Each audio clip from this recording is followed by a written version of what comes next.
Hoje é mais um dia em que o mundo se despede de pessoas que não voltarão. Alguns eram conhecidos, outros anônimos, mas todos deixaram sua marca. Pais, filhos, amigos, amores.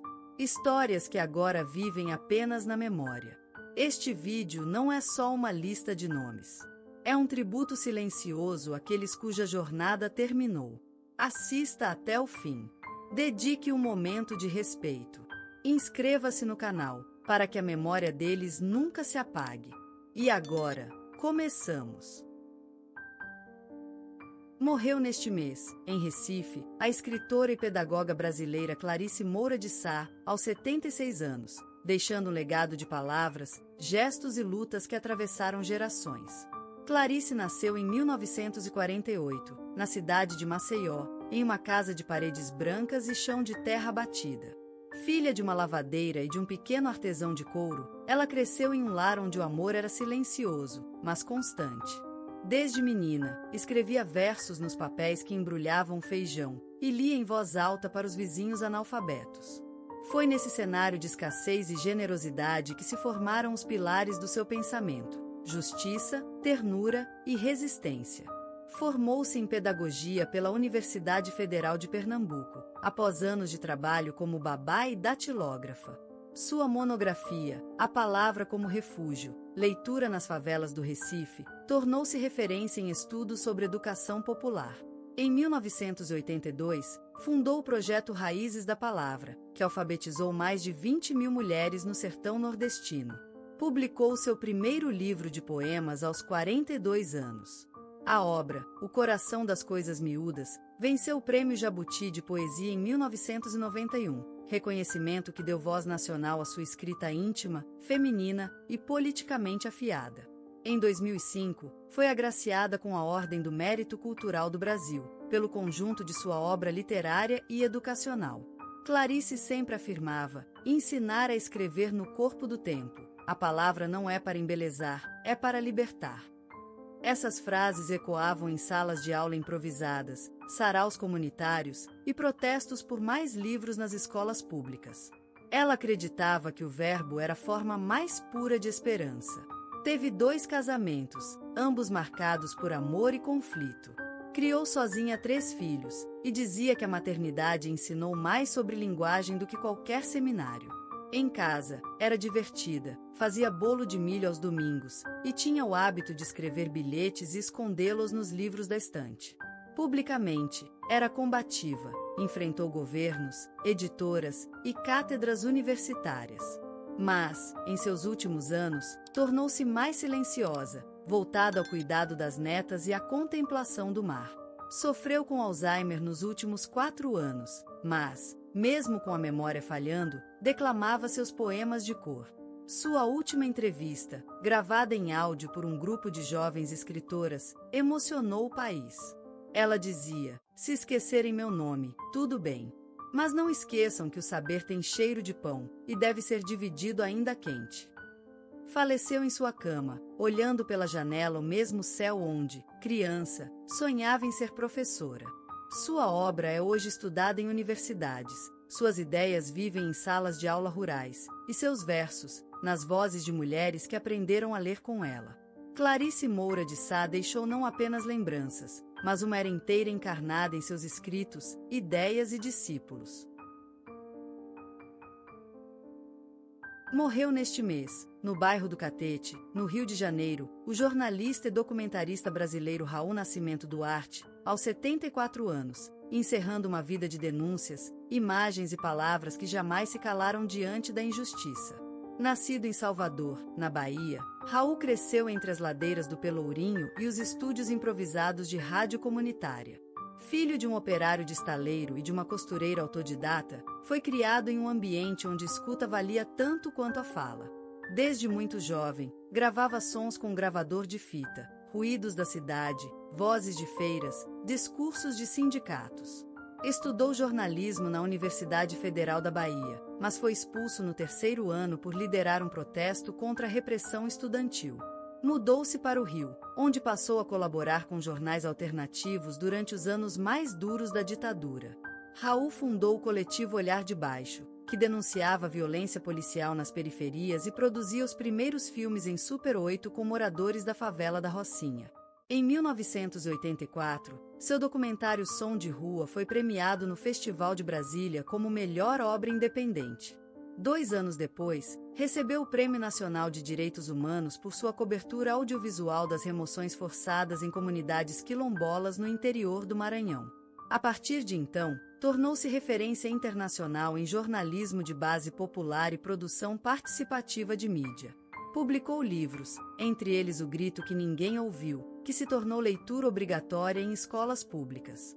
Raul dizia: "Não basta contar uma história. É preciso que ela mude quem a escuta." E também, a câmera não é uma arma, é um espelho apontado ao esquecimento. Viveu por 32 anos com a pedagoga Marina Santos, com quem teve 2 filhas.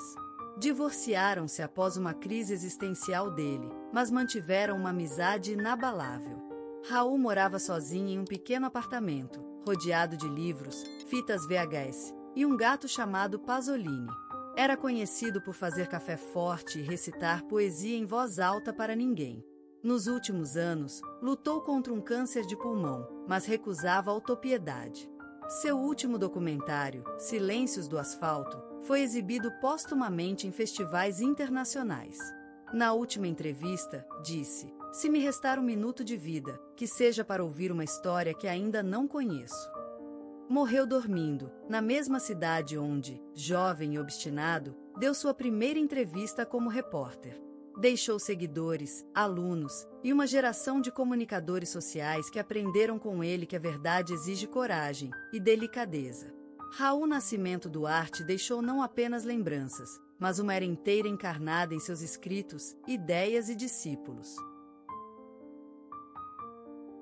Hoje, Ivete Sangalo é muito mais do que uma cantora. Ela é uma força, uma presença, uma explosão de carisma, de som, de entrega. Ela ilumina os palcos como se neles tivesse nascido, como se cada nota que canta viesse de um lugar sagrado. O Brasil inteiro conhece o seu sorriso largo, sua voz que atravessa multidões, sua alegria que parece dançar com o vento da Bahia. Mas antes da fama, dos aplausos e dos trios elétricos, havia apenas uma menina e um fogo que nascia em silêncio. Ivete Maria Dias de Sangalo nasceu no dia 27 de maio de 1972, em Juazeiro, uma cidade quente e viva, banhada pelo Rio São Francisco. Foi a 4ª de 7 filhos, vinda ao mundo em uma casa simples, com cheiro de café passado na hora e som de rádio tocando forró, bolero e, às vezes, Roberto Carlos.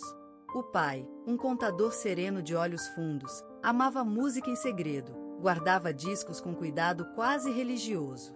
A mãe, de voz doce e mãos ligeiras, era o coração da casa. Entre panelas e canções improvisadas, ela embalava os filhos, contando histórias que tinham mais verdade do que qualquer notícia de jornal. E Ivete, desde pequena, escutava o mundo com o ouvido da alma. A menina não conhecia o tempo como os adultos conhecem. Suas lembranças são como retalhos coloridos de um tecido antigo, o brilho da luz do fim de tarde nas paredes, o som de gargalhadas dos irmãos correndo descalços, o cheiro do feijão com alho, da terra molhada, do sabão de cocô no varal. Havia uma boneca com cabelo de lã, a preferida. Havia também o medo da escuridão, não da noite em si, mas do silêncio que ela trazia. Às vezes, sozinha no quarto, Ivete olhava as sombras no teto e imaginava que eram estrelas, como as que via nos olhos da mãe quando ela cantava baixinho para adormecer. E então, a pequena Ivete começava a cantar também. Não para os outros, mas para si mesma. Como se estivesse criando um lugar onde tudo fosse possível, onde a dor se transformasse em melodia, e a ausência, em palco. Ela não sabia ainda o que era o mundo, mas sabia o que era sentir. E essa sensibilidade, essa chama acesa dentro de um corpo pequeno e curioso, já era o começo de tudo. Era o primeiro compasso de uma sinfonia que ainda viria. Naquele lar cheio de vozes e afetos, Ivete aprendeu que cantar era mais do que emitir sons.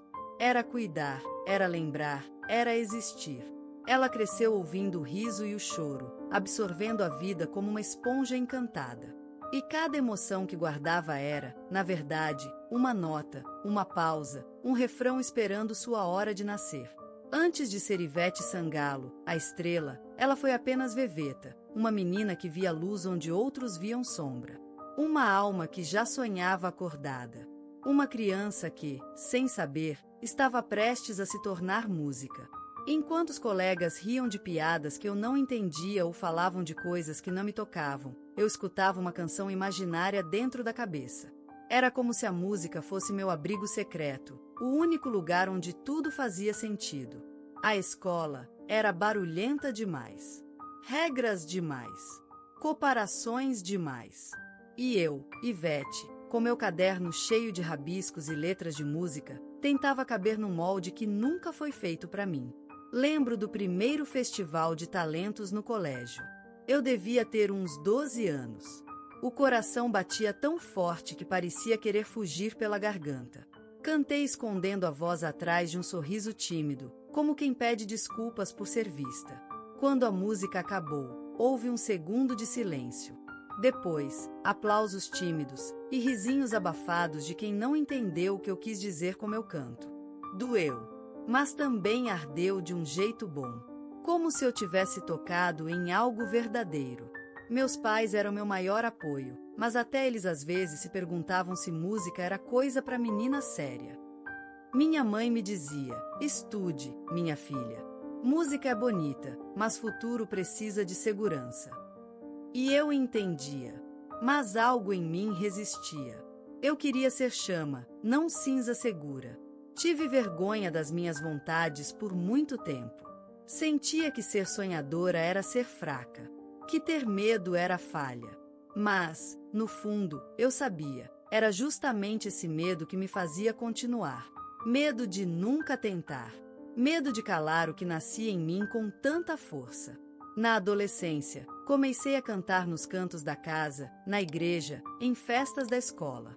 Pequenas apresentações, pequenos riscos. Mas cada nota era uma conquista. A sensação de estar em cena, mesmo que fosse num palco improvisado de chão de terra, era como respirar de verdade pela primeira vez. Nem todo mundo entendia. Algumas meninas riam das minhas roupas simples ou do meu jeito intenso. Alguns meninos diziam que eu cantava demais. Como se isso fosse algo errado. Como se ser demais não fosse, na verdade, exatamente o que eu precisava ser. Nessas noites em que chorava calada no travesseiro, prometia para mim mesma: ainda vou mostrar que vale a pena ser quem se é. Que não é vergonha sonhar alto, é coragem. E que mesmo as vozes mais pequenas podem, um dia, ecoar no mundo inteiro. Eu não sabia exatamente para onde ir. Só sabia que a música era minha estrada. E mesmo sem mapa, eu continuaria andando. Porque algo lá dentro já cantava muito antes de eu entender a letra. Não era como nos filmes, onde tudo explode em luz e aplausos. Foi silencioso, como uma onda que começa pequena, mas carrega o oceano inteiro. Cantei como se cantasse pela última vez. Cada nota era uma oração. Cada gesto, um pedaço da menina que cresceu falando com Deus pela música. Quando terminei, não ouvi nada. Nem palmas. Só o som do meu próprio coração batendo. Por um segundo, pensei que tinha fracassado. Mas então, os gritos começaram. Um mar de vozes. Braços no ar. E lágrimas nos olhos de estranhos que, de repente, pareciam íntimos. Eu tinha chegado. O sucesso veio como um vendaval. Contratos, convites, luzes, entrevistas, expectativas. Eu sorria nas câmeras, mas à noite, sozinha no quarto do hotel, me perguntava se era merecido. Tinha medo de perder tudo. Medo de acordar e ser, de novo, apenas a menina que cantava para as paredes. Houve momentos difíceis. Gente que me abraçava sorrindo e falava mal pelas costas. Gente que dizia que eu era só mais uma voz bonita. Uma amiga de infância, que eu amava como irmã, se afastou sem dizer porquê. Dizia que eu tinha mudado. Talvez eu tivesse. Talvez o sucesso não mude quem somos, mas revela o que já existia, escondido. Houve noites em que quis desistir. em que cantar parecia um peso, não uma alegria, em que senti que todos me amavam, mas ninguém me conhecia, nem eu mesma. Mas então, em uma apresentação no interior da Bahia, olhei para o público e vi uma menina segurando uma boneca. Ela me olhava com o mesmo brilho que eu tinha nos olhos quando sonhava no meu quarto. E eu entendi, eu estava cantando por ela. Por todas as meninas que sonham alto. Por todas as mulheres que duvidam da própria força. O verdadeiro sucesso não é estar nos palcos maiores. É não se perder no caminho até eles. Hoje, ainda canto com medo. Mas é um medo bom. Um medo que me lembra de onde vim. Que me faz querer merecer cada nota, cada abraço, cada aplauso. Porque agora eu sei, minha voz não é só minha. Ela é ponte, é cura, é chama. É tudo que fui, tudo que perdi e tudo que ainda sonho ser. E enquanto houver alguém ouvindo, eu vou cantar. Mesmo com a alma tremendo. Mesmo com o coração em pedaços.